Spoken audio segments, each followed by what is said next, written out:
Bonjour et bienvenue sur l'Audace d'être moi, le podcast qui te donne des clés pour t'accomplir. Je suis Alexia Ferrantelli, je suis coach de vie et coach professionnel. Je partage avec toi des concepts pour élargir ta réflexion, des outils pour transformer concrètement ta vie, pour devenir la personne que tu as envie d'être, retrouver du sens, de la légèreté, de la liberté, de la joie de vivre au quotidien et offrir le meilleur de toi aux autres. Le podcast est disponible sur toutes les plateformes. Pense à t'abonner pour ne rien rater. Tu es peut-être à un moment de ta vie où tu réalises que tes anciens schémas ne te conviennent plus, où tu as envie d'autre chose, de donner un autre sens à ta vie. Tu ressens un malaise par rapport à ta vie actuelle. Il y a en toi comme une lassitude. Tu sens que tu n'es pas aligné. Tu as envie de retrouver plus de sens. Il y a en toi comme une petite voix qui commence à hurler. Un appel à t'accomplir, à vivre plus en cohérence avec tes valeurs, à sortir de tes automatismes, à suivre l'élan de ton cœur. En fait, cette petite voix en toi, c'est sans doute l'élan vital qui s'exprime. Tu peux l'appeler ton âme, ton essence, le soi, ton intuition, ton guide intérieur, l'expression de la vie en toi, ta vraie nature, comme tu veux. Quel que soit le nom qu'on lui donne, tous les courants de développement personnel et spirituel en parlent. Chacun à leur manière, avec différentes nuances, à partir de concepts et de croyances différentes, mais c'est une notion qui semble assez universelle. Et cette part de nous, à un moment, veut se dégager de l'emprise de l'ego. Elle a besoin de s'exprimer beaucoup plus.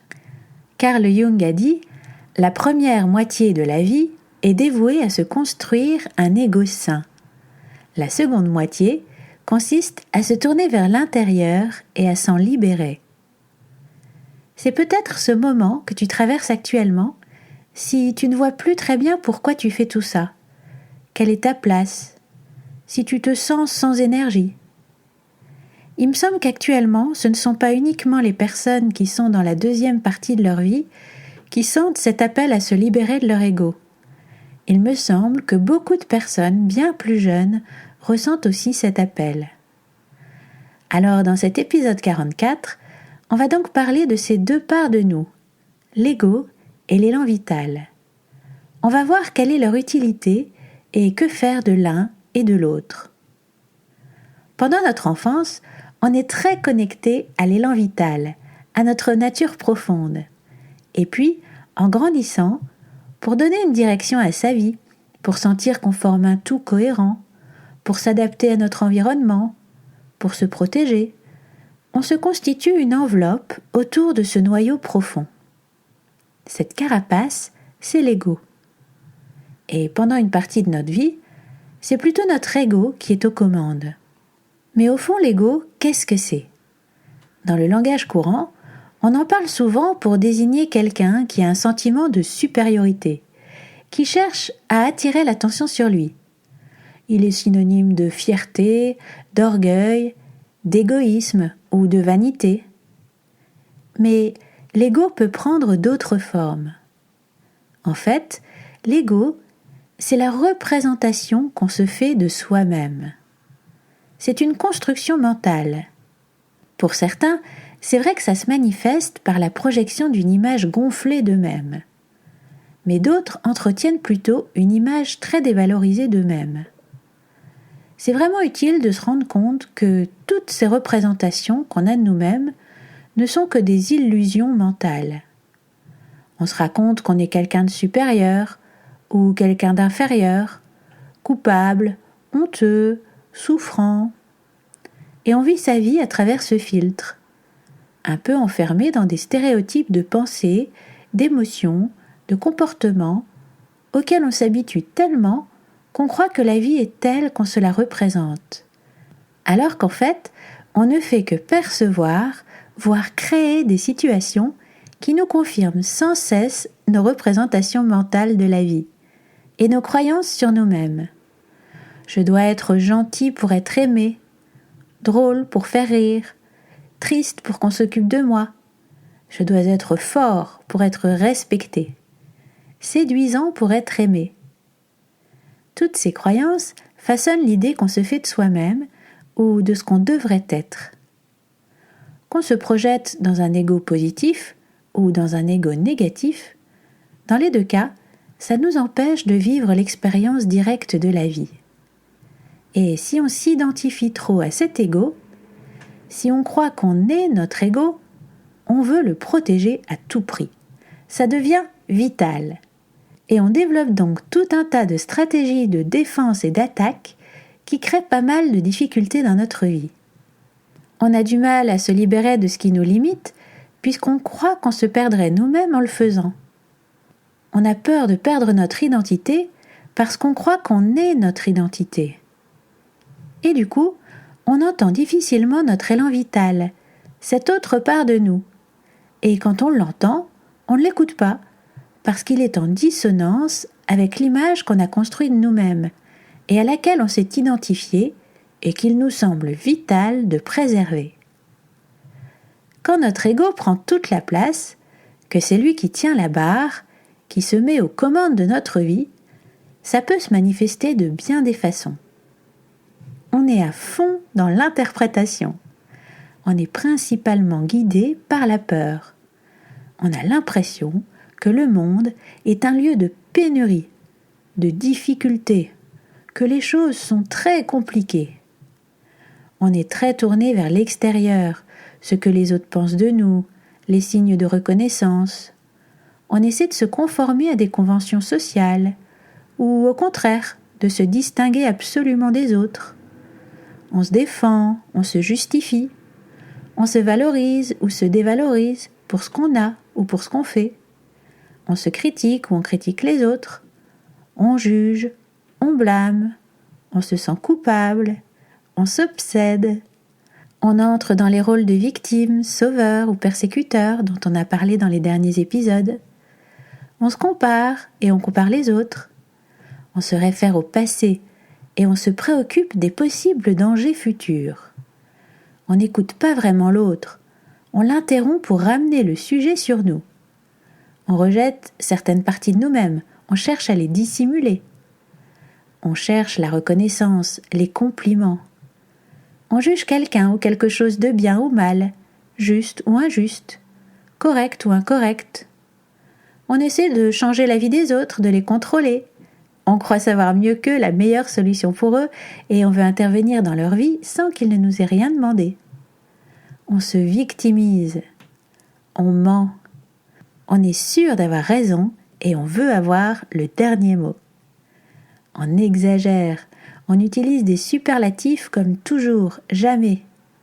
On se perd dans le superficiel. Alors tu vois, tout ça c'est pas très réjouissant.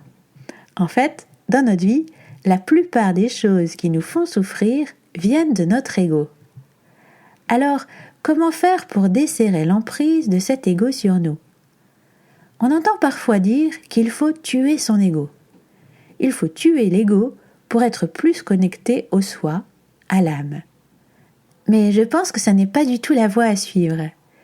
Il ne s'agit pas de lutter contre notre ego. C'est notre ego qui nous dit de tuer notre ego. Il ne s'agit pas de le faire taire, de l'éliminer, mais plutôt d'apprendre à le connaître et à l'accueillir. Il s'agit de l'observer, de l'écouter pour le comprendre et entrer en relation avec lui. Il ne s'agit pas de tuer son ego, mais au contraire de l'accepter complètement, de l'aimer, d'en prendre soin, y compris de ses parts d'ombre. Quand tu observes ton ego avec bienveillance, tu n'es plus identifié à lui. Tu peux interagir avec lui. Si l'ego existe, c'est qu'il a une fonction. Ça fait partie de notre expérience d'être humain, d'avoir un ego. Ça ne veut pas dire que quelque chose cloche chez nous. C'est lui qui fait l'expérience du monde. Et il a de très bonnes intentions. Il veut nous faire survivre, nous protéger, défendre nos intérêts, préserver l'identité qu'on s'est créée. Il nous permet d'équilibrer les différentes forces auxquelles sont confrontés notre psychisme. C'est ce qui nous définit comme individus singuliers.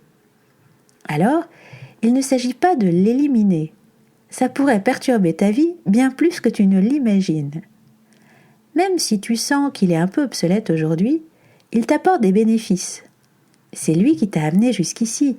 Tu peux le remercier pour ça. Ça peut paralyser certaines personnes, cette injonction à exterminer notre ego.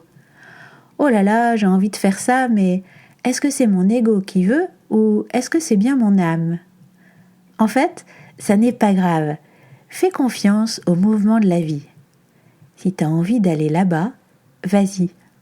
Si c'est ton ego qui était aux commandes et que tu as un moment de ta vie où tu souhaites t'en libérer, tu t'en rendras compte et tu feras sans doute un superbe apprentissage.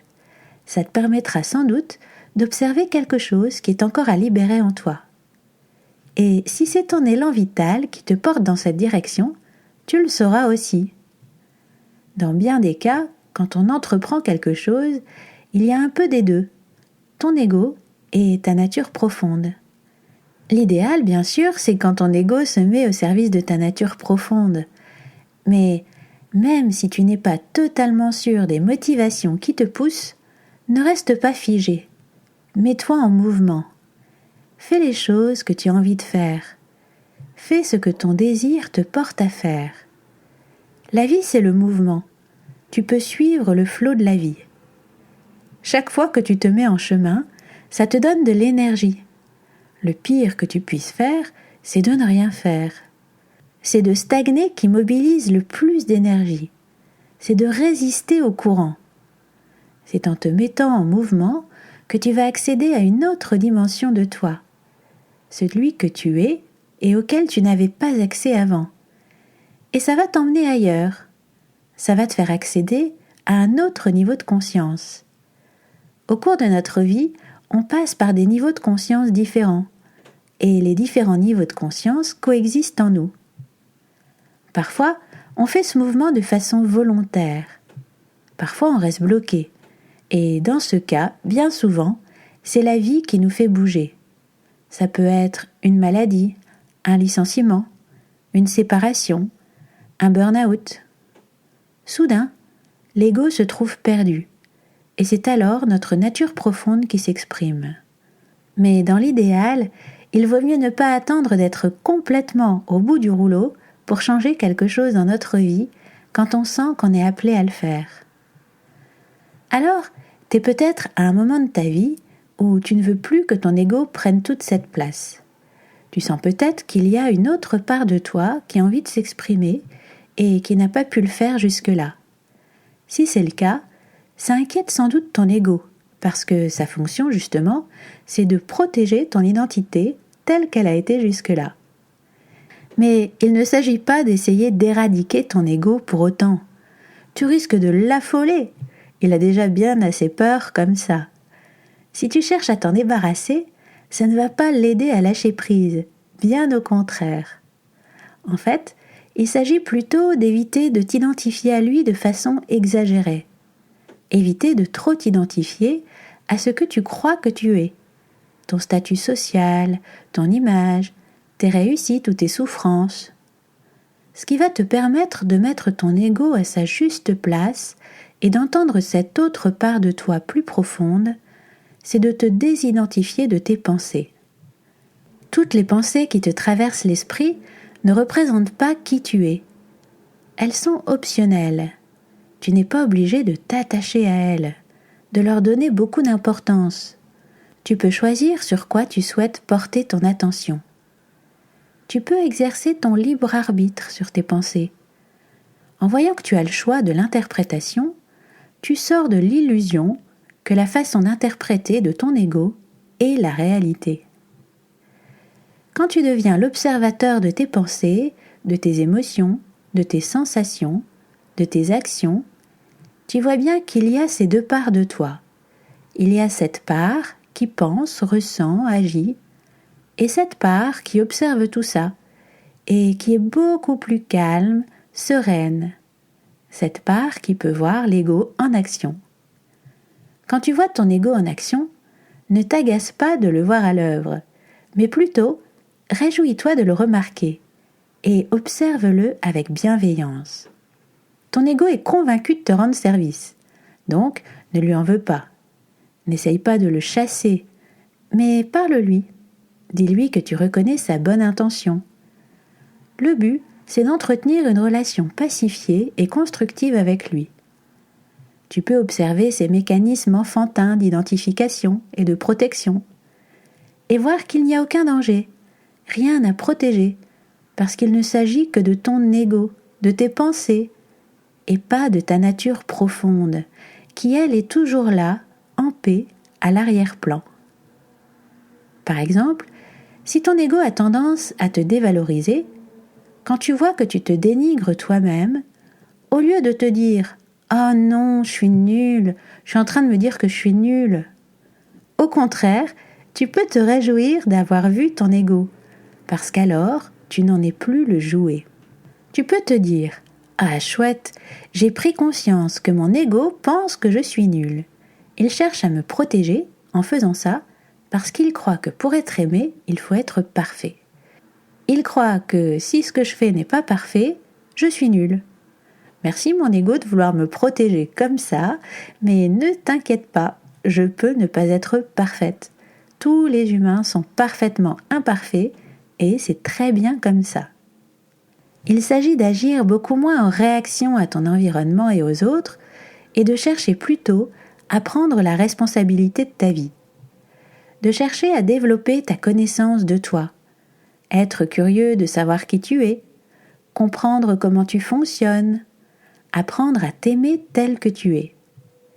Ça permet de ne plus avoir peur et d'avoir beaucoup moins besoin de ton ego pour te protéger et te sentir exister aux yeux des autres. Ça peut sembler paradoxal, mais en fait, plus tu vas te réconcilier avec ton ego, en adoptant cette posture de bienveillance et d'honnêteté vis-à-vis de lui, sans pour autant t'identifier à lui, plus tu vas libérer de l'espace pour cette autre part de toi qu'on peut nommer ton âme, ton essence, ton élan vital ou le soi. Alors, qu'est-ce qui caractérise cette autre part de toi ? C'est cette part pure et inaltérable. Elle est détachée des circonstances extérieures. Elle se conjugue au présent. Elle est dans l'acceptation de la vie telle qu'elle est. Elle est toujours en paix.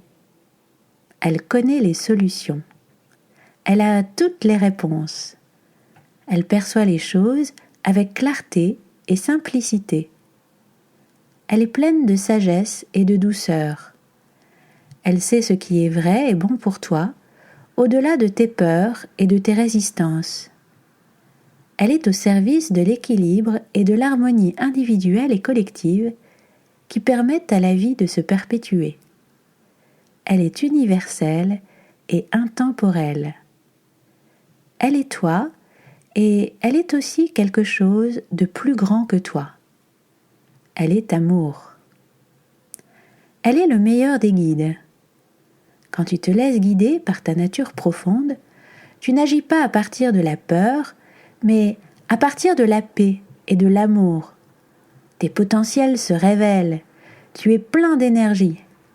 Tu te libères des petites préoccupations personnelles de ton ego apeuré. Tu actualises le meilleur de toi en relation avec les autres. Les meilleures qualités de ton ego se mettent au service de cet élan de la vie en toi. Tu apportes ta contribution singulière au monde. Tu agis à partir d'un mouvement intérieur et non en réaction à ton environnement. Mais comment entendre sa voix pleine de sagesse ? Le stress et l'agitation ne lui sont pas favorables. Elle a besoin de calme et de silence, que le bavardage de l'ego s'apaise. C'est à chacun de trouver ce qui lui convient pour lui faire de la place. Ça peut être marcher, méditer, contempler la nature. Pour d'autres, faire du sport, parce que concentré dans l'action, l'ego se fait discret et c'est à ce moment-là que le soi s'exprime. Le changement de lieu et de temporalité qu'offre la période des vacances peut lui être très favorable aussi. Quand elle s'exprime, on parle souvent d'intuition, d'inspiration ou de révélation. Elle peut s'exprimer sous la forme d'une évidence incroyable. En un instant, tu sais que c'est ça qui est juste. Tu en as la conviction, c'est une évidence. Tu n'as pas eu recours à ton raisonnement, et pourtant, c'est indubitable.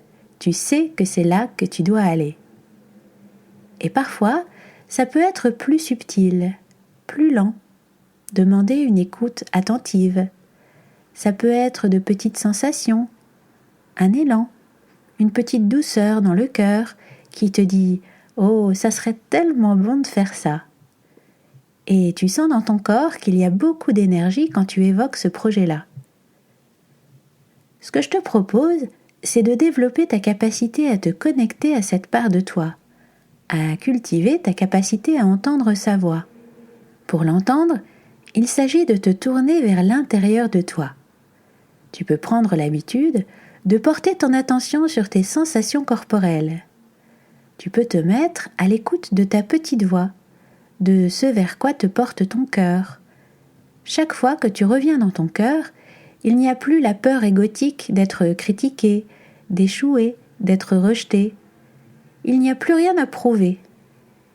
Quand tu fais quelque chose, si tu reviens à cette intention pour les autres, si tu te reconnectes à ce que ça va apporter aux autres, ça te délivre d'une trop grande attention à ta propre importance. Ça laisse les mains libres à ta nature profonde pour agir de façon fluide. Tout comme tu peux discuter avec ton ego pour le rassurer, tu peux prendre l'habitude de dialoguer avec ton guide intérieur et considérer ce qu'il te dit. Tu peux faire le choix de consulter cette part de toi qui est pleine de sagesse et qui a les réponses à tes questions. Plus tu prendras l'habitude de lui donner la parole, de te mettre à son écoute, plus tu l'entendras facilement. Et ça n'est pas parce que tu l'écoutes que tu es obligé de suivre ce qu'elle te dit. Parfois, on a peur de l'écouter parce qu'on a peur de là où ça risque de nous emmener. On ne se sent pas prêt. En fait, dis-toi bien que tu n'es jamais obligé à rien. Si tu vois que tu n'es pas prêt, ça n'est pas grave. Tu peux savoir que ton élan vital aimerait t'emmener là-bas, mais ne pas faire ce choix-là pour le moment. Et tu n'as pas à t'en vouloir pour ça. Il vaut mieux être dans cette clarté avec toi-même que d'essayer de te convaincre que non, pas du tout, t'as pas entendu cet appel, et le refouler bien vite, et juste rester avec un espèce de vague malaise mal défini. Ce que je t'invite à faire sur l'audace d'être moi, à travers ce podcast, et de façon plus structurée et approfondie dans mon programme d'accompagnement, c'est de vivre en bonne entente avec ton ego, sans t'identifier à lui, en étant conscient qu'il n'est pas toi, en le redessinant quand tu sens qu'il commence à être étroit pour toi. Et je t'invite aussi à faire confiance à la vie, à suivre son mouvement, et pour ça, à donner la parole à ta nature profonde, l'écouter et la suivre si tu le souhaites.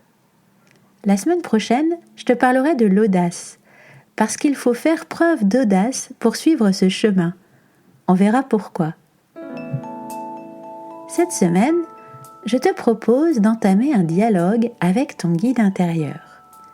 Une fois par jour, prends ton cahier et un stylo et installe-toi au calme, dans le silence, là où tu ne seras pas dérangé.